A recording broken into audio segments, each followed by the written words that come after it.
तुम लोगों ने अब तक कितने ऐसे एनिमे ट्रेलर, टीजर और पोस्टर देख लिए होंगे जो खुद को इंडिया का फर्स्ट एनिमे बताते?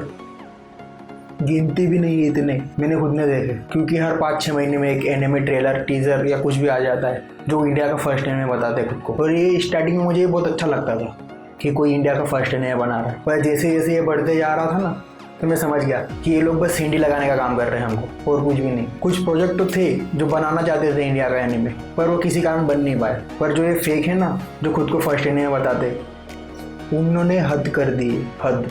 कहीं से भी किसी फैनमेड चीज़ की कॉपी उठा लेते हैं और वही चिप देते हैं हमको। कुछ लास्ट शर्म भी नहीं बची इन लोगों में। कौन सा ऐसा एनिमे इंडियन फैन होगा जो नहीं चाहता होगा कि इंडिया में एनिमे बने? पर इन लोगों के कारण सबके ऊपर से भरोसा उठ जा रहा है धीरे धीरे अब। और अब कितना भी अच्छा एनिमे ट्रेलर या टीजर या कोई पोस्टर भी आ जाए और मन अगर बोले कि ये बना सकते हैं एनिमे, तो मन को यही बोलता हूँ, और भाई तूने पहले भी ऐसा ही बोला है और मेरा कटा है, तो इसलिए तू शांत रहे। इस वीडियो में मैं तुम्हें यही बताऊंगा कि कौन से ऐसे प्रोजेक्ट है जो इंडिया का फर्स्ट एनिमे बन सकते थे और जो सच में चालू हुए थे, और वो प्रोजेक्ट भी जो या तो फेक थे या तो फैन मेड थे, जो रिलीज के साथ वायरल भी हो पर कभी उनका एनिमे नहीं बन पाया। उन पर भी हम आगे बात करेंगे। पहले हम ये जान लेते हैं कि इंडिया में एनिमे कल्चर आया कब।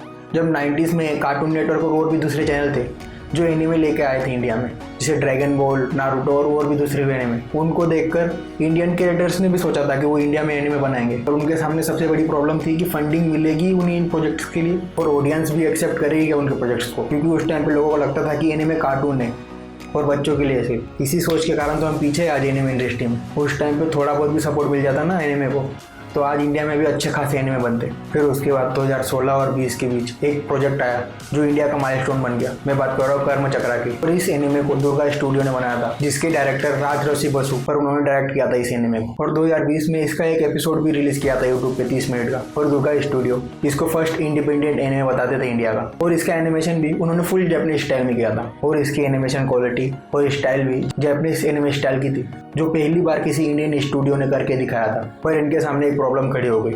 इनको फंडिंग और प्रोडक्शन की इशू के कारण इसको आगे नहीं बढ़ा पाए। आज भी दुर्गा स्टूडियो बहुत से छोटे छोटे प्रोजेक्ट तो करता है, पर कभी उन्होंने कर्म चक्रा को आगे बढ़ाने का नहीं सोचा। और अगर तुमने इस प्रोजेक्ट को नहीं देखा है तो ये यूट्यूब पर भी अवेलेबल है, तो जाकर देख लेना। अगला एनिमे प्रोजेक्ट भी दुर्गा स्टूडियो ने किया था, जिसका नाम है ताराम। इसकी अनाउंसमेंट शायद 2020 के आसपास हुई थी। इसको एक इस एनिमे कॉन्सेप्ट दिया था कि ये इंडिया के माइथोलॉजी और साइफर को मिक्स करके एक एनिमे बनाना चाहते थे, जो भी बन ही नहीं पाया। इन्होंने शायद ट्रेलर उन्होंने अभी उनके यूट्यूब चैनल से इसको डिलीट मार दिया है, पता नहीं क्यों। और ये प्रोजेक्ट भी फिर से हमें नहीं देखने को मिला। अगला जो एनिमे प्रोजेक्ट मैं तुम्हें बताने जा रहा हूँ ना, अगर ये इंडिया में बन जाता, इंडियन एनिमे इंडस्ट्री बहुत ऊपर होती। क्योंकि ये एनिमे जिस पे बनने वाला था ना, वो काफ़ी फेमस था इंडिया में उस टाइम पे।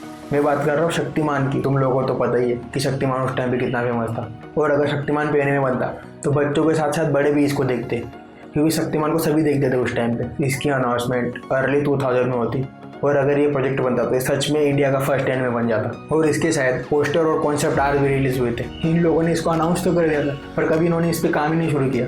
ऐसा बताया जाता है कि प्रोडक्शन टीम में कुछ इश्यूज थे, जिसके कारण ये बन नहीं पाया। क्या प्रोडक्शन टीम का नाम ले रहे हो? मुकेश खन्ना सर ने बोला होगा हूबहू मेरी तरह दिखना चाहिए एनिमे कैरेक्टर, तब जाके बनेगा, नहीं तो नहीं बनेगा। पर अगर सच में एनिमे प्रोजेक्ट बन जाता तो आज इंडियन एनिमे इंडस्ट्री सच में कहाँ से कहाँ होती हम सोच भी नहीं सकते। फिर 2011 में इसका एक कार्टून वर्जन निकाला बच्चों के लिए।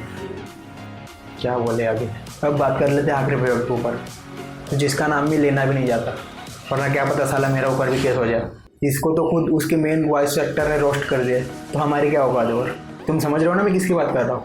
उसी की जिसको 1 करोड़ रुपये फंडिंग मिली थी, और उसके बाद हमें एक कॉपी पेस्ट मटेरियल देखने को मिला था। उसको शायद डिले करके 2026 में कर दिया यार। भाई क्यों करना है ऐसा? मैं समझ रहा हूँ कि तुम्हें हाइप बनानी है अपने एनिमे की, पर अच्छी साइड में बनाओ ना, नेगेटिव साइड में क्यों बना रहे हो? उसे सब रोस्ट कर रहे हैं, और अगर उसको कोई एनिमे देखने भी जाएगा ना, इसीलिए देखने आएगा वो कितना खराब है। मत करो भाई ऐसा।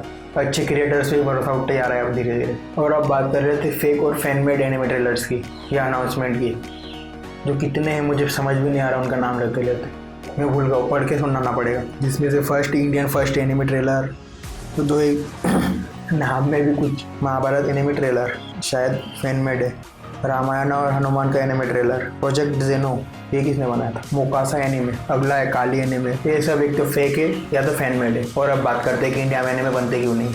उसकी सबसे बड़ी वजह है फंडिंग की कमी, क्योंकि हम सबको पता है कि एनिमे बनाने में कितना पैसा लगता है। जापान में एक एपिसोड को 1-1.5 करोड़ तक फंडिंग होती है, या उतने में एक मूवी बन जाती है। दूसरा रीजन है ऑडियंस की कमी, क्योंकि इंडिया में इतने लोग एनिमे देखते नहीं, बहुत से लोग अभी भी एनिमे को कार्टून बोलते हैं, उन्हें क्या ही बोला जा सकता है। सबकी अलग अलग सोच होती है और हम किसी से ज़बरदस्ती नहीं कर सकते कि वो एनिमे देखें। तीसरा बड़ा रीज़न है मार्केट रिस्क, क्योंकि स्टूडियो को लगता है कि उनके पैसे कभी रिकवर नहीं होंगे। जापान में एनिमे इसलिए अच्छे से बन जाते हैं क्योंकि वहाँ एक कमेंट्री सिस्टम है एनिमेस के लिए, जैसे स्टूडियो, प्रोड्यूसर्स, टीवी। ऐसा इंडिया में कुछ भी नहीं है, तो रिस्क तो होगा ही ना एनिमे बनाने में। अब बात करते हैं इंडिया में फ्यूचर है कि नहीं एनिमे का। इंडिया में फ्यूचर तो है एनिमे का, क्योंकि डे बाय डे एनिमे का क्रेज़ बढ़ता जा रहा है इंडिया में भी, और इंडिया ही बहुत ज़्यादा ग्रो कर रहा है इस इंडस्ट्री में। जैसे नेटफ्लिक्स, क्रंचीरोल, डिज्नी जैसे बहुत से प्लेटफॉर्म है जो इंडिया में एनिमे दिखा रहे हैं। अगर इन्हीं स्टूडियो में से कोई पैसा लगा दे तो इंडिया में भी एनिमे बन सकते हैं। और इंडिया में स्टोरीज की कमी नहीं है, ये तो हमें भी पता है। अगर स्टूडियो इंडियन क्रिएटर्स को फंडिंग दे दे तो माइथोलॉजी और साईफाई को मिलाकर इंडिया में बहुत से अच्छे एनिमे बन सकते हैं। अब बस यही उम्मीद है कि इंडिया में बहुत जल्दी हमें एनिमे देखने को मिल जाए जो बिना मतलब किसी फालतू कंट्रोवर्सी ना करे और सीधे सीधे अपने काम पे ध्यान दे। वरना हम इंडिया के फर्स्ट एनिमे, वो एनिमे, अरे क्या एनिमे, पहले बनाओ तो सही। हमारे ट्रेलर में ही ठिकाने नहीं है और हम ये कर लेंगे, वो कर लेंगे, कुछ भी नहीं कर पाओगे तुम। उल्टा नाम खराब कर रहे हो इंडिया का। जापान के लोग ऐसा कुछ देख लेंगे ना, क्या बोलो यार तुम लोगों को। छोड़ो, मिलते हैं अगले वीडियो में, तब तक के लिए ध्यान रखना।